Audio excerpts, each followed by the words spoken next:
గద్దరన్న గురించి మాట్లాడుకుంటే పాట గురించి మాట్లాడుకోవాలి. పాట గద్దరన్నకు పేరు తెచ్చిపెట్టింది. పాట గద్దరన్నకు బంధువులనిచ్చింది.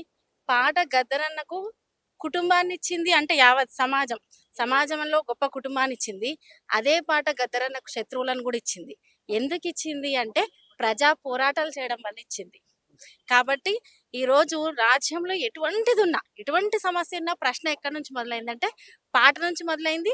ఆ పాటకు పునాది ఎవరంటే గద్దరన్న. కాబట్టి గద్దరన్నను పాటకు, ప్రజా పాటలకు ఆది గురువుగా చూడొచ్చు. అటువంటి గద్దరన్న లేదు సాయి చంద్ కావచ్చు, అతి తక్కువ కాలంలో అంటే తక్కువ వ్యవధిలో ఇలా జరగడము అనేది ఒక తరంలో గద్దరన్న ప్రవాహం అయితే మరో తరంలో సాయి చంద్ పరుగు అట్లా పరిగెత్తిచ్చిండు యువతను. కాబట్టి అతి తక్కువ కాలంలో ఇలా జరగడం అనేది మా 2 కుటుంబాలకే కాదు, తెలుగు సమాజానికి, తెలంగాణ సమాజానికి, ప్రశ్నించే తత్వానికి, పాట ప్రేమికులకు అందరికీ అదొక పెద్ద లోటుగా భావిస్తున్నాం. ఓకే. సాయి చంద్ అన్న గావచ్చు, గద్దర్ గావచ్చు. వీళ్ళ మరణం తర్వాత మీ ప్రయాణం ఎట్లా? మా ప్రయాణం ఇప్పటి వరకు పాట ప్రశ్నించింది, సమాధాన్ని వెతికింది.